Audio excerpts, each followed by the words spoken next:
Am I live? Yeah. Whew, I can't even see what's going on. Do we have people watching us? Yes. All right. Welcome to another episode of, I don't know what this is today. Might be sewing badly. We were going to do that, and then we had a last minute change, and then it's a mess. But that's what you tune in for, is to watch the chaos unfold. What we wanted to do today is talk a little bit. We've been going over the calendar. We're starting to add a lot of stuff to the calendar. And so what we were going to do is just kind of cover some of the upcoming classes. And then if that doesn't take me too long, then we'll probably, this wonderful quilt that we started last week hasn't been touched since last week. So we might finish that today too. But what we want to do is just cover what's coming up. In the, did we have any fabric come in? I'm so out of touch. We didn't have anything new come in this week, did we?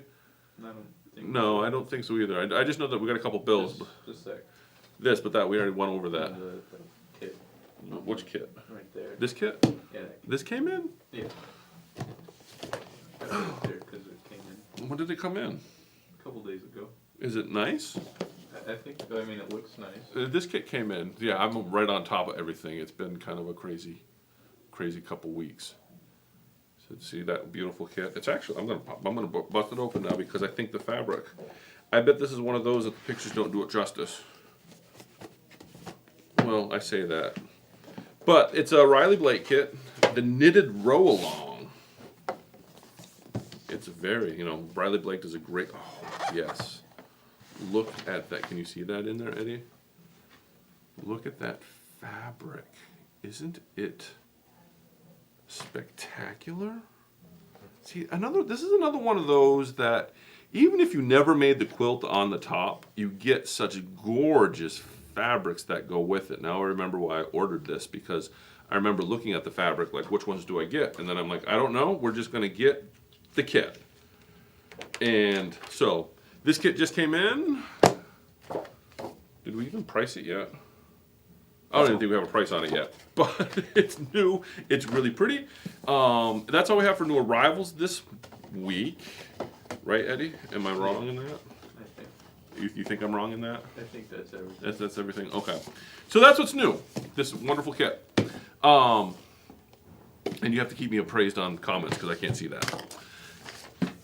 Next thing, get you all excited about is like I said, if you look at our calendar, February is pretty full, and we're starting to fill in March, and we're working on getting more projects and stuff put on, and we really would like to have more people join us in the classroom. We've been starting to fill it up. We've had to do a couple snow days, but we're going to cover some of the upcoming classes that we got going on, so you kind of get excited and get signed up for some of those. Not all of them are going to be on the calendar right now. Like I said, we were working on getting that updated just before we went live. Some of them you can sign up for as we speak. If you're watching this tomorrow, which would be like Thursday, we'll have them all up and on there because we've already got the placeholders on the calendar. We just got to fill the details in, which doesn't take long. First off, Ladies' Day Out. That is on the calendar again for the February 25th. It was a lot of fun last time. Everybody really enjoyed themselves, so we've got it back on the calendar again for February. If you missed out on the chance to do the last one, get on there and sign up quick. It's probably going to fill up quick because, like I said, it was a lot of people really enjoyed the last one. It's $100. You come sew for the day. We include lunch. We also have a small project. If you bring your own project, most of the ladies here have brought their own project last time, but we do have a small project that you can do that day as well if you just want to come and hang out and be social. And that's all covered in the cost of the class. If you don't do the project, you can always take it home with you. And like I said, that includes lunch. So it's a fun way to spend a day. That's going to fill up quick as I imagine, because everybody that was here last time loved it, and I'm sure some of those are going to try and get on there again. So if it's something you're interested in, sign up. We are kind of working on something similar to that Ladies' Day Out, but we're trying more of a mini retreat type idea that's going to run a Saturday, Sunday. We haven't worked the details out on that, but keep an eye out for that. That's going to be something that's coming up as well. Very similar in kind of idea as our Ladies' Day Out concept, where you just come hang out and have fun. So that's on the 25th. The other thing we got coming up, Luminaires Owners Club is going to be on the 9th. If you look at our calendar, February 9th is a Luminaires Owners Club. That is a makeup for the one that got canceled for the snow day. So if you were just at the Owners Club that happened last Saturday, where we talked about custom stitches, We're going to do that same thing on the 9th, which is a week from tomorrow. That's going to be, I believe it's on the calendar for 1 p.m. That is the same that was the previous Saturday one. So if you're like, oh, I want to go to the next club, this is a makeup one. So if you were signed up, there's a couple people signed up for that. That was the day we came up with. If you missed the Saturday one and you want to get on this Thursday one, like I said, we're going to cover custom stitches. It's kind of a fun, interesting. It's one of those features that I start to play with. I'm not sure what I would use it for, but as I play with it more, I'm like, I could probably find a use for it. But it's a cool feature. We're going to cover that on the Owners Club. The other thing that we've got coming up, of course, I don't have any of my quilts. This is, I was going to like show off all sorts of patterns and stuff, but I'm getting the stuff that doesn't have the fun stuff done first. Is learn to quilts. I know that sounds very exciting. You get to learn to quilt with me. Most of you that are watching this probably already know how to quilt, and then you've seen me quilt, and you're like, I don't want to learn to quilt from him. But if you have friends that are scared to learn to quilt, like have you ever tried to teach somebody that you know to quilt? It's a good way to ruin a relationship sometimes. Like have you ever run into this, Eddie? Wait, no, I'm a good teacher. That's why you don't hate quilting. I said that as a joke. But if you have a friend, it's very hard sometimes to teach somebody you know a new skill because you want to show them everything you know and how you do it. And if you're a super perfectionist, you may drive them nuts because that might not be their personality. So if you're trying to get somebody into quilting, get them to sign up for my class because we make it fun. They learn a lot, or they learn enough to get them started, and then you can teach them all of your wonderfulness. It's a good. The class is $225, but what's nice about it is when the class is over, you go home with a completed quilt, and it's 4 weeks long. And like I said, it's a good way to get people into it. So if you have somebody that wants to quilt, or if you're watching this thinking you need to learn how, sign up for our class. It's fun. Now, we finally got this done. This was supposed to start in January. It's now, you can now actually sign up for it on our website. I don't have firm date set for when we're going to ship the first block, but I'm going to tell people March to keep myself out of trouble, but probably mid-February we're going to have block 1 cut. This is the Bijou Wonder block of the month.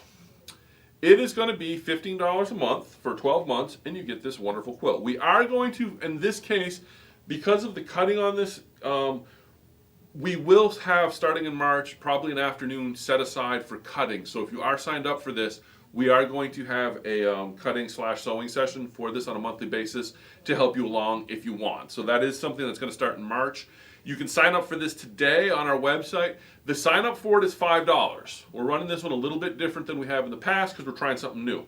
So sign up for this is going to be $5. Once you sign up, what happens is you will shortly after that get an email where you can finish your subscription, which then we're like moving into the 21st century, so everything's automated. So it's just every month it just comes out, you know how all the subscription stuff that people are doing, it'll happen for 12 months and you'll have a block. So if you do sign up online, it's $5 sign up fee, and then you will get an email shortly thereafter to set up the monthly subscription side of it. But it's going to be $15 a month, and this is the quilt when you're done. And I don't know if you can get the whole thing. I'll turn it over so you can see all the blocks. Not as big as our other block that we ran last year, the Grunge Midnight Stars, which is still available. If that's something you want to do as well, that's a kind of an ongoing one because it just uses grunge. But this is going to be this year's block of the month. So there's that. And that's going to be a 12-month block of the month, $15 a month.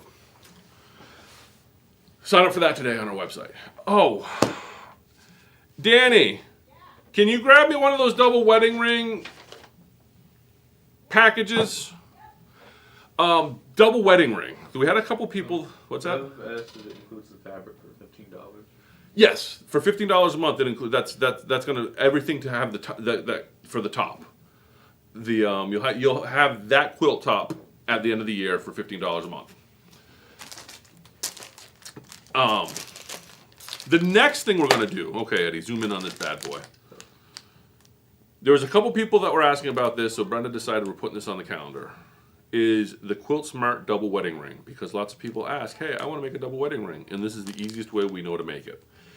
If you are interested, it is going to be this Saturday. We're going to start this. You're not going to finish this in the class on Saturday. You're going to learn how to use this method to do it, and you'll be well on your way of doing it yourself. But this is on the calendar for Saturday. The price on the of the class does include this pattern. So if you're looking at the class, you think it's a little pricey. It is because this is included in the price. If you've already purchased this, let us know that you want to be in the class, and we'll adjust the price accordingly. But I think everybody that signed up already, we've got them sorted. So if you want to do this, sign up now. We're getting started on Saturday. This is we've done this in the past. This is a great technique for the double wedding ring. If you've ever done a double wedding ring, you know how much fun they are. It's one of my favorite quilts because inevitably, at least once a year, sometimes twice a year, I get some person, usually a young person, comes in and is like, my girlfriend's getting married next month, and I want to make her a double wedding ring quilt. Or my brother is getting married and he needs a double wedding ring quilt. Or somebody that knows getting married in a month and they want to do a double wedding ring. And they've never. And then my first question, obviously, is like, well, have you ever quilted before? And inevitably, the people that have this dream are like, no, but I have a sewing machine. And then I have to politely explain that I'm not saying you couldn't do this in a month. But I wouldn't want to try and get it done in a month, especially when they come in with some Pinterest thing that is off the wall. If you're going to do a double wedding ring, this is the way to do it. The traditional way is a lot of work. This is a little bit easier, but they come out nice. And we're going to have a class on Saturday how to do this. It does use Quilt Smart, which is the fusible interfacing, which makes stuff a little bit easier. And like I said, the price of the class is going to include this pattern with it.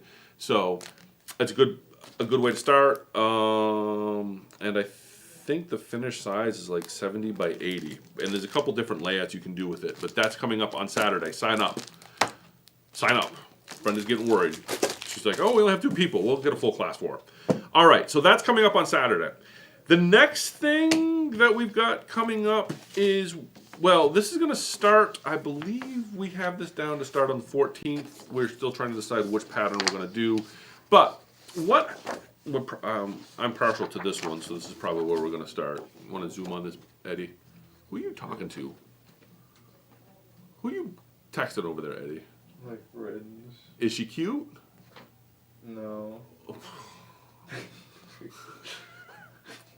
Well, that's unfortunate. Okay, so this is a great series of patterns from Cut Loose Press that Checkers puts out, and we're going to start doing these kind of like on a monthly series. So every month we're going to try and do these. Like I said, the first one we're going to do is going to be on February 14th at 10 o'clock is the first one. And I think this is the one we're going to do because I like this one. And basically, in that class, we're just going to do this. And what's really nice is all of the patterns that they do, like we have 3 of them to get us started, is they're all come pre-punched, so you can start your own little book with them. They're fantastic because then they also tell you on the side here, they got these little tabs. Like this is going to take you 2 to 6 hours, which that's quite a, but I guess, or 6 hours plus or less than 2. Then it tells you the fabric type, so this is a strip-friendly one, and then the project type, home, craft, bag. So all of their, and as luck would have it, all 3 of these are actually almost the same. They take 2 to 6 hours, strip-friendly, and for the home. But that was kind of why we ordered them, because we wanted to kind of get an idea what we're going to do with these. So this is something we're going to start probably,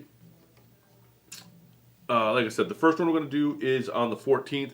The reason that we wanted to start this is that a lot of you may remember the Nebula quilt that we did a couple years ago, and you all have the templates. And we're like, and I'm one of those people that hate making you buy templates and specialty tools that you're never going to use again.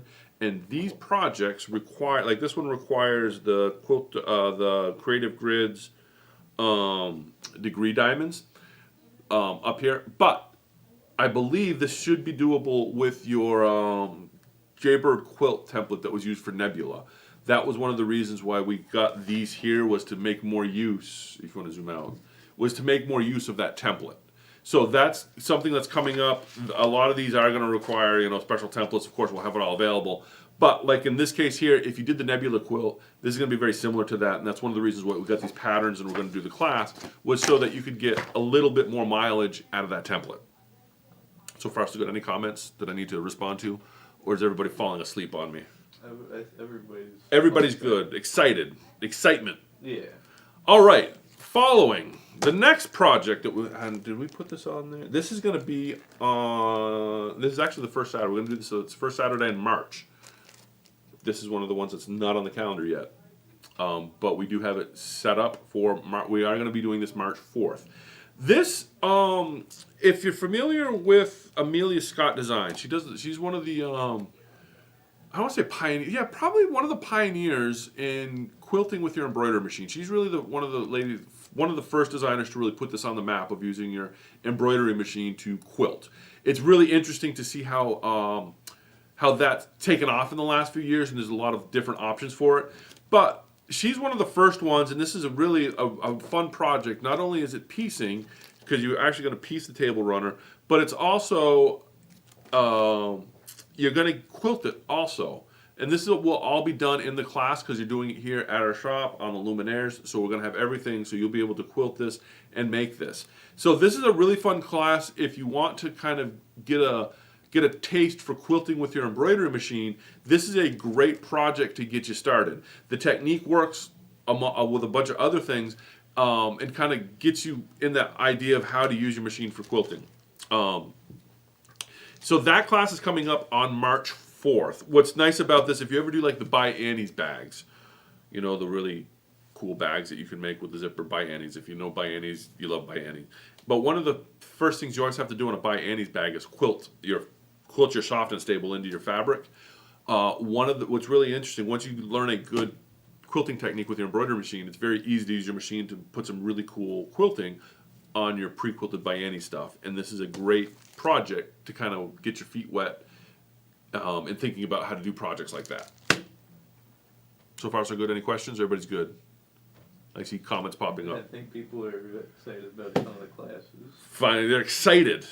And then this class here, I think we ran this once. We're going to run it again. This is one of my favorites. It's called the Tankini. I don't have it on the calendar yet, but it's going to be probably early March. I think we've talked about this before. This is one of those things that cracks me up. The reason it's called the Tankini, you can actually make it, if you look on the back, it comes in 3 assorted sizes. What's really funny is it gets its name from the small size, which is 8 by 18. And it's like, what would you do with a table runner that's only 8 inches wide and 18 inches long?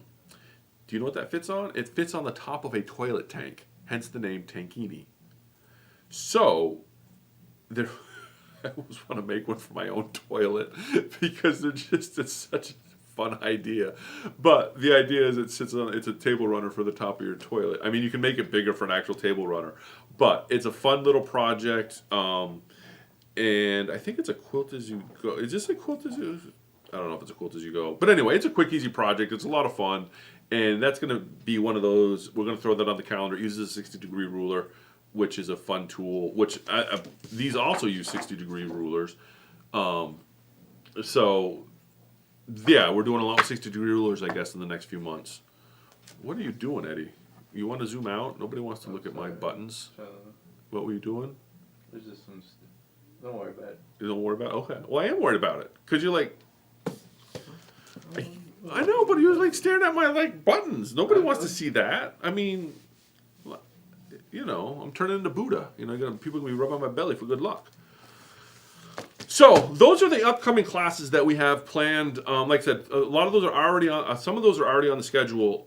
But if they're not, by the time you're watching this, if you're not watching it live, they should be up. The other thing I want to talk about is we are going to start doing UFO classes. Our first UFO class. Where did I put that? It's on here somewhere. I think it's not the 14th. Anyway, look on the calendar. Maybe it's the 7th. I think I put it on for the 7th, which is next Tuesday. We do have a class called UFOs. UFOs in the quilting world is unfinished objects. So the idea behind that is we're going to be here hanging out sewing. So you bring in your projects to sew or stuff you don't have finished, and we'll help you finish it. So we don't have a project here. We're just here to help you with our expertise to finish what you're working on. So that's our first one of those is be coming up on next Tuesday, actually, UFOs. So if you got something you're working on, bring it in. Kind of formalizes, not really formalizes, but it's what a lot of people do anyway. So we figured we'd just put it on the calendar and make a thing out of it. The other thing, which I totally don't have anything here to show you, is some of you have been working on the Kimberbell Village. Brenda, Yeah, do you have any of those done? I do. You have the first 3 done? I do. Are they They're here? Home. Oh, they're at home? Okay. Yeah.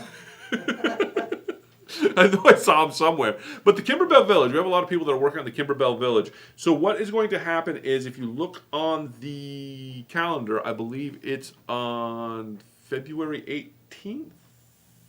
You'll Third, the third.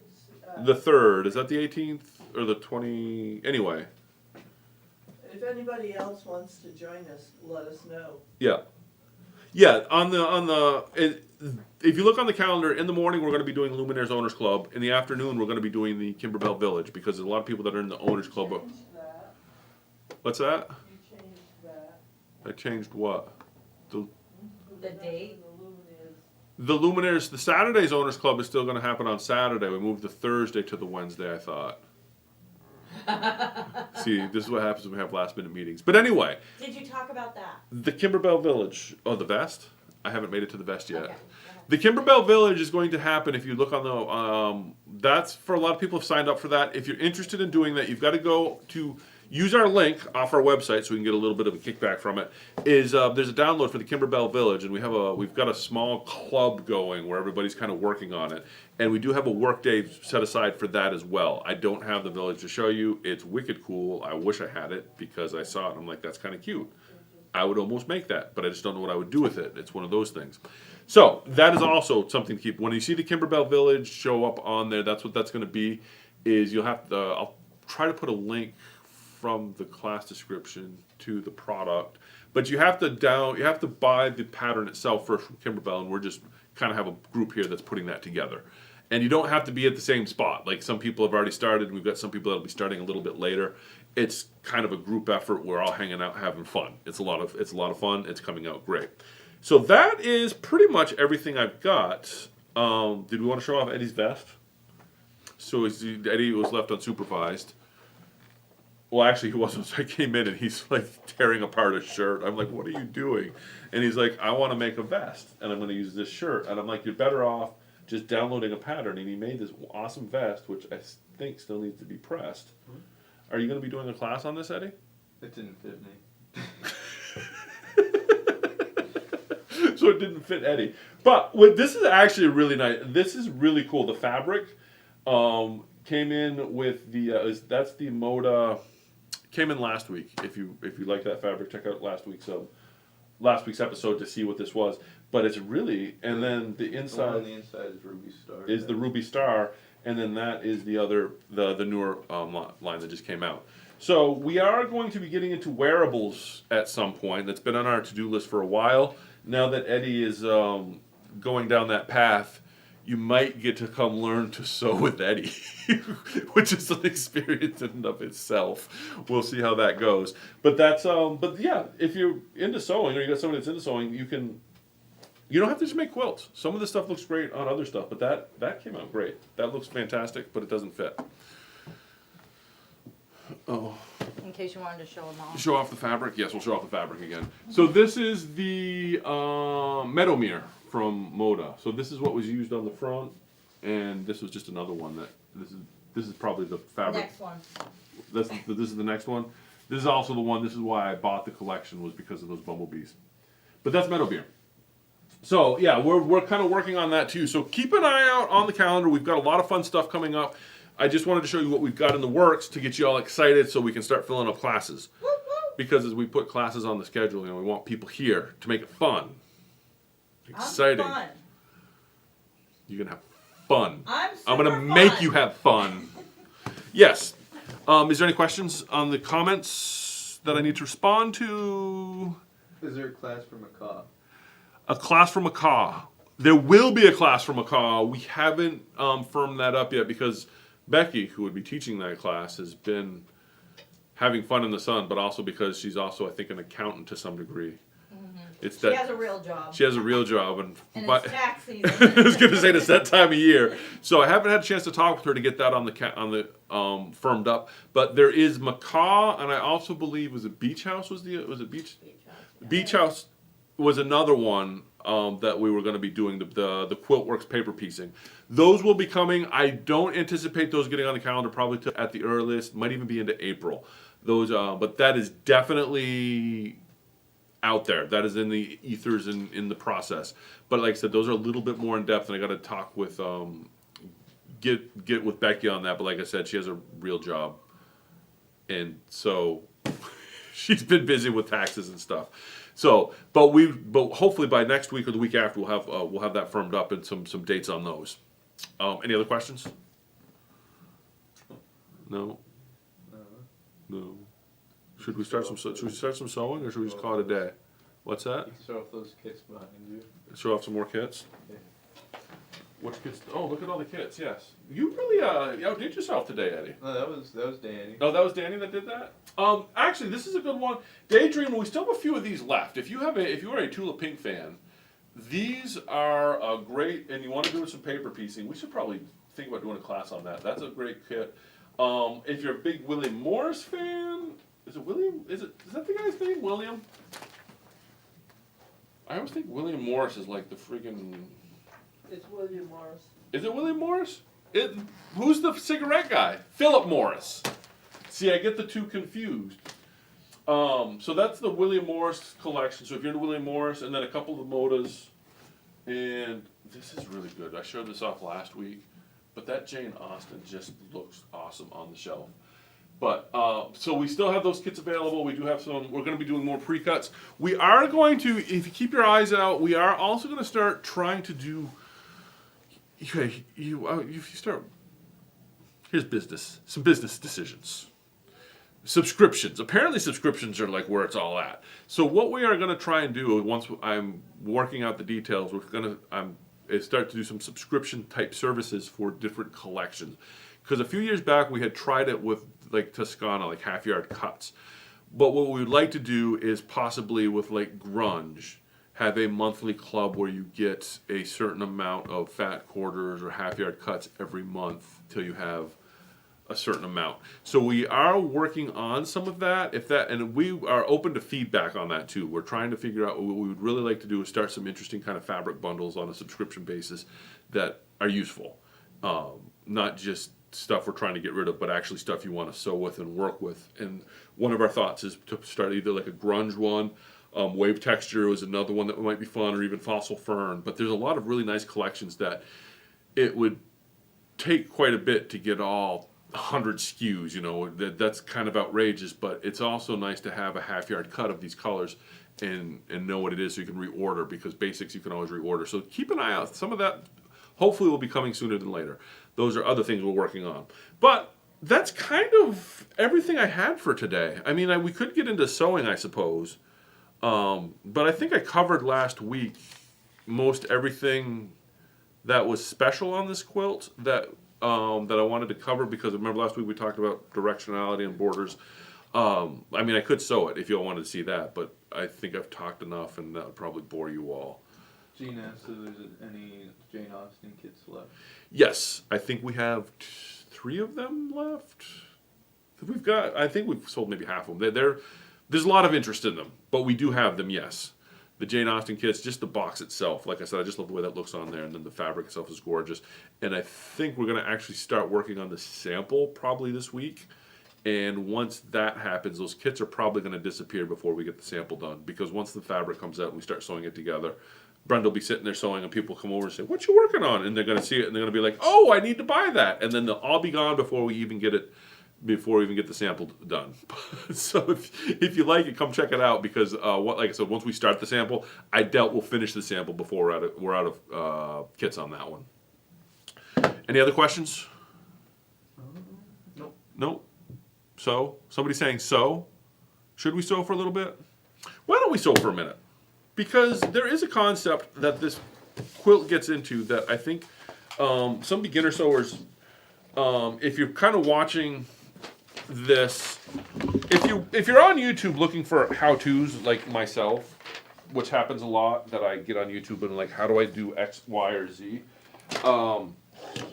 There is a couple things on here that are actually probably interesting or good to know. One of those tricks, like I said, this is not going to be new to a lot of you, but one of the tricks when we talk about it is the idea of strip quilting. And do you know about strip quilting, Eddie?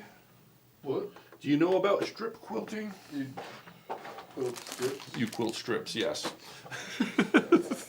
And then I'm just gonna we're gonna cover that real quick, just the idea of strip quilting, because you know that's a good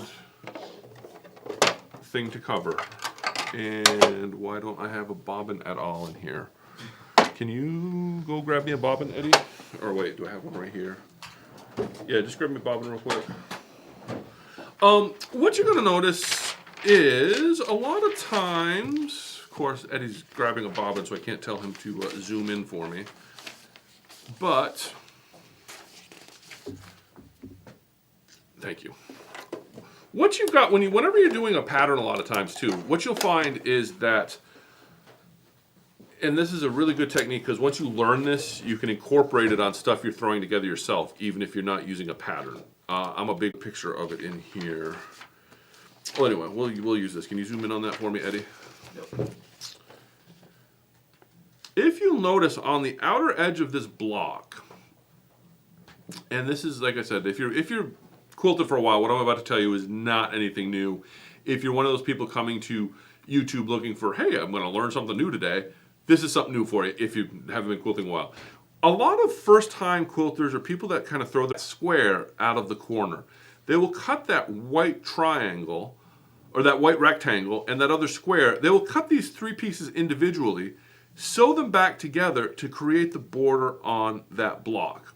But anytime that you run into where you've got two fabrics that are next to each other all the time, you can use what they call the strip technique. And I just wanted to show that real quick. And like I said, if you're somebody that's kind of that is tuning in to learn something new, I just want to show that whenever you see something like this, you do not need to cut out a bazillion little squares, a square for each one, and you don't have to cut out a bunch of white rectangles. Because what we're going to do is we're going to actually strip it before we cut the squares out. So, to do that, if I have done this properly, I have already cut everything. So one cactusine strip, 2x.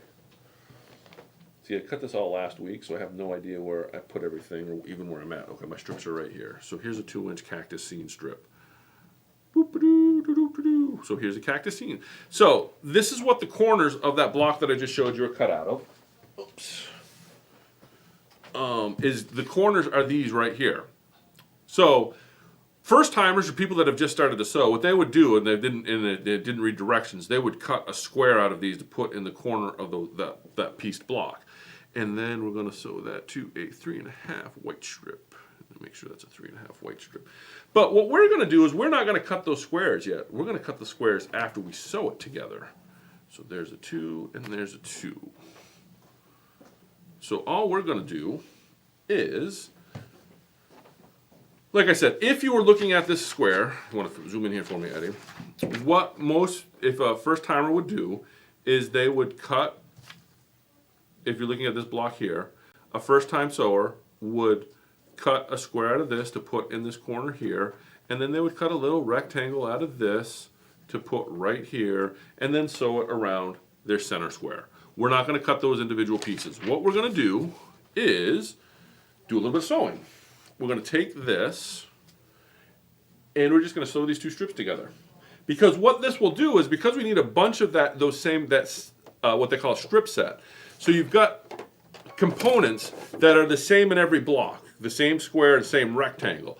So rather than cut out because I don't have it set there, go there. Hopefully we're set to go because I haven't touched it. So anytime you see components like that, you can actually, before you cut your squares, sew it all together.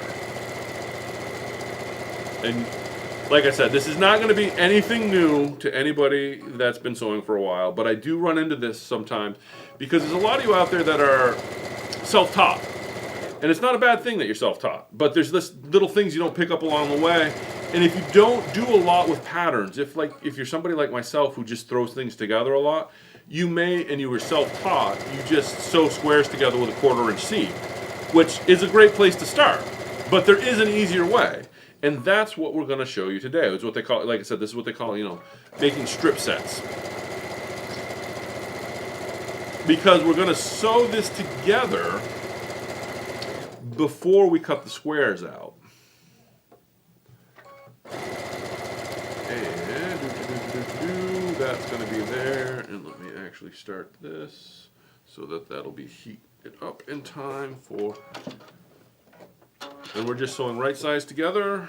And I'm going to do the same thing here.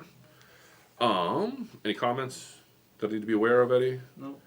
People make comments and ask me questions so that it just, make this interactive and fun.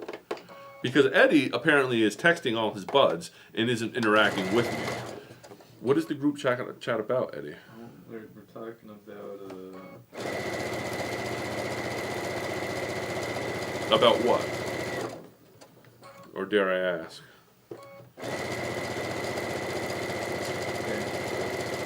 About a bench press? yeah. That's just, you're one of those guys, aren't you? You're a bro. A bro, dude. A bro. Eddie's a bro. What are you guys doing? We're talking about bench press, man.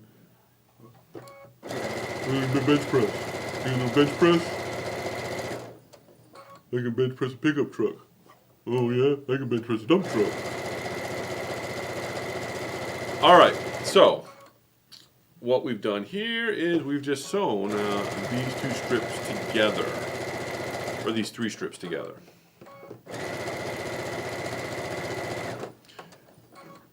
Now, what's interesting as I'm looking at this pattern, what we could have done to make life even easier, but we didn't, so it doesn't matter. Did we? No, I don't think we did. I think we actually cut the squares. Anyway, that was foolish of us. Oh no, wait, we didn't. Oh, we'll get back to it in a minute. So now, you want to go to the overhead?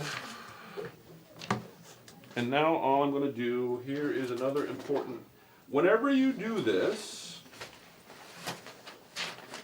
again, pressing 101, pressing versus ironing, that's a whole nother argument to get into with people. I don't know what the difference is. The way I like to press is it's easiest to just fold that over. I'm going to fold that over that way, and then I'm going to fold that over that way. See how exciting that was? Everybody's got their own way of doing things, but if you look at oops, I didn't, that's because I got ahead of myself folding back that way. If you leave this like this, and then push it open, you get these really nice seams on the back. That's just a quick, easy way when you're doing strips to get them all looking good, is you just take it and push it open. As long as you're laying nice and flat here, when you push it open, it'll flatten it out. So you push that open, and I'm just going to push that way to fold that out.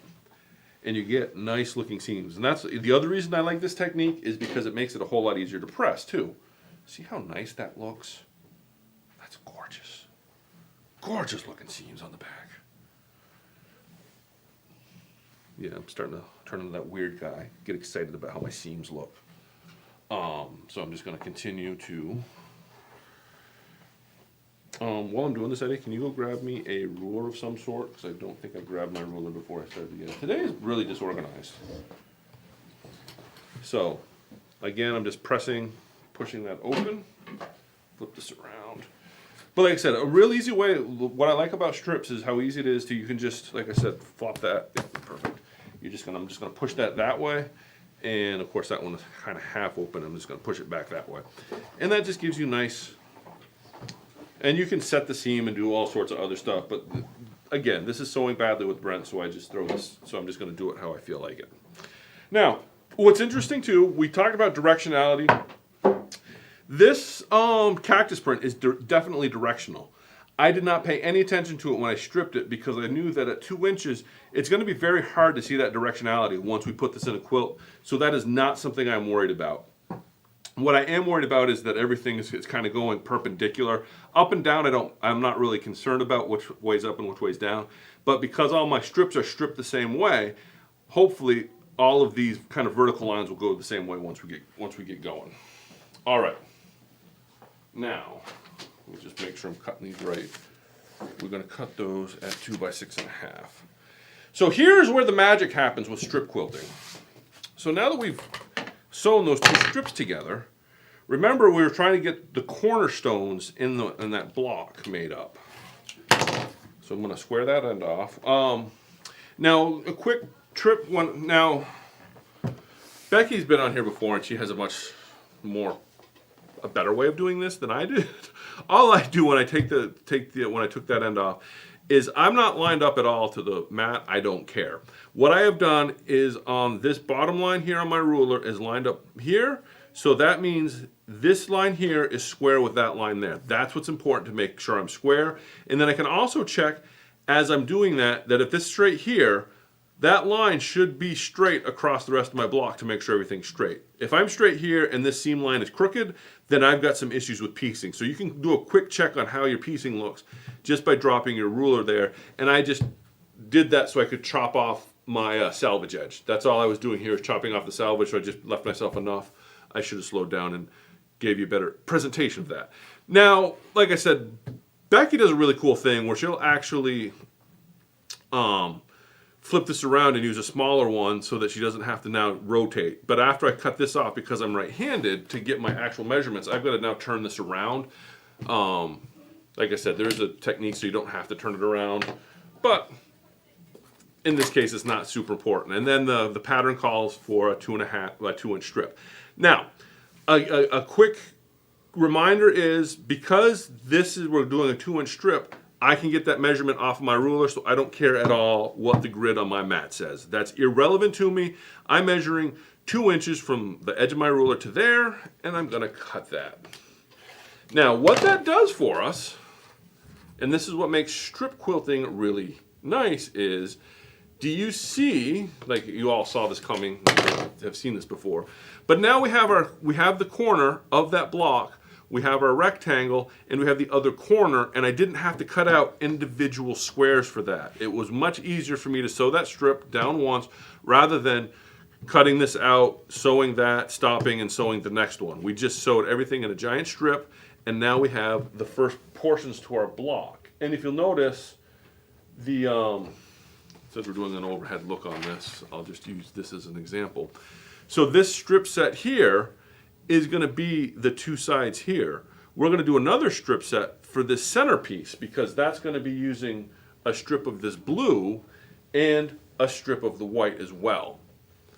But instead of cutting them at 2 inches here, we'll be cutting them, I believe that's going to be 3 inches to get to that middle. But that's kind of the trick to stripping. Now, what's interesting about this particular, when you look at this in this pattern, we're going to strip all that together, but one of the things you're going to run into is you see where that skull ends up on here, this print? You're not gonna get it lined up perfectly in the middle every time. That's the problem with stripping, that if you want to get a fussy cut, like something that looks really good in the center of the block, you would still have to go through and cut individual blocks. I'm lazy, I'm gonna strip this, but you could spend the time, because there is this cow skull on here, you could spend the time to actually block those out to get those in the center of these blocks here, but it's not, I don't think it's that important.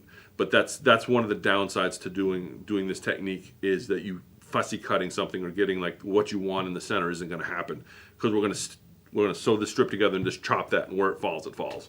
So that's something to keep in mind when you are using this technique, that if you do have something that you want specific to like the center of a block or something, you do need to cut the individual squares. Questions? Any comments?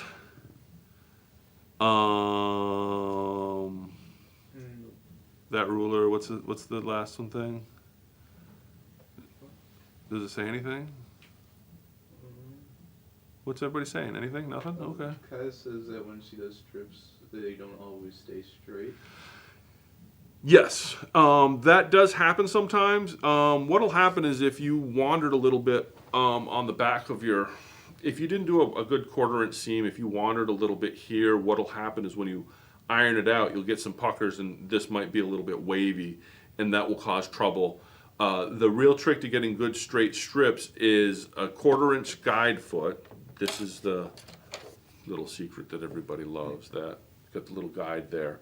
That gives you the 1/4 inch from the center. That's a good straight stitch gives you a good even strip. What's that, Eddie? She also says she uses a 1/4 inch foot. And it's also how straight did you cut your strip to start with? Because if this is crooked at all, it's going to be very hard. If any of your strips aren't cut straight, now it's important when I say cut straight. I don't care that this is square. I don't care if this strip is square on the end or not. That's irrelevant to me.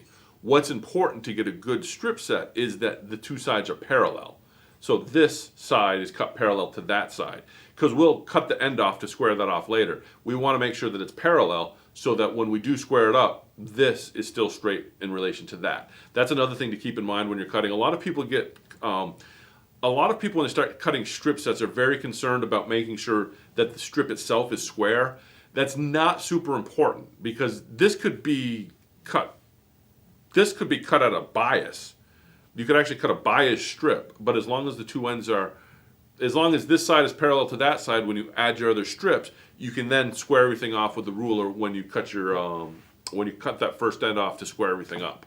So it's more important when you're cutting your strip sets that that I've got, in this case, 3 inches from here to here. I don't care that if this is a right angle across the salvage end. I would be surprised if it is. If it is, that's cool. If it's not, I don't really care. The important thing is that we're the same distance from both cut sides. That's going to be the important thing. And what sometimes will happen when you're cutting a strip set, because most of the time you're going to cut and it's folded, a big issue that you have, I'm a giant man, so I have these big gorilla mitts, so I don't have this issue. You want to do a top down for me, Eddie? What happens a lot of times when you're cutting a strip set is you're down here with you're down here. I'm not going to cut this because it's a good strip. I'm just going to go a little bit bigger to demonstrate what happens. So you're holding your ruler, and most people are holding it down here because they're short. Try to get in the middle, and you might get good pressure. But then what happens is, as you cut, there is this tendency to push, I'll just show you. There's this tendency to kind of push the ruler as you're cutting. So if you don't have a good grip up here, you're going to push that a little bit. And then what that causes to happen is, because you're folded, that little bit, and sometimes it's just a little bit, like 1/8 of an inch, that little bit cut in, so that when this gets brought out, what happens is that cut in is right here, so you have a wave, and it could be a real, like I said, 1/8 of an inch, 1/16 of an inch is all it takes. You have this little wave right here, and then you start to strip to that, then that wave causes everything to be a little wonky. So that's something to look out for in the cutting, is make sure that you've got good pressure. Like I said, I've got these giant gorilla mitts, so I get good pressure there. But the other tendency is to push that over. Is this tendency to push against the ruler and move the ruler as you're cutting. So just be aware of that. Try to make sure you're staying perfectly straight and that you've got good grip here. And what'll happen is, I've seen this when I first started quilting, a lot of my cuts up here at the top, there's always this little dent right there, and then like I said, you strip it and it pulls it in, and that throws the whole strip set off. So it's probably cutting. Yes. It does a thing. Oh yeah, the trick to walking. Yeah. Some people will do that too. That's another trick. Is as they cut, they're walking their hand. They're walking their hand up. There is a device that was popular a few years back called the Gypsy Gripper, which was basically a giant suction cup that went right in the middle here with this giant handle on it, and they were like super expensive because it said Quilter Gypsy Gripper. But if you go to the to Rite Aid and look in like the healthcare aid section, it's the same suction cup to add to a shower handle. Works fantastic on rulers as well, and that'll give you a good grip as well. But the trick of walking your hand up, that's another good trick. The biggest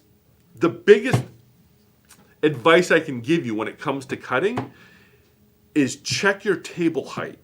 If your table is too high, you cannot get the leverage you need to hold the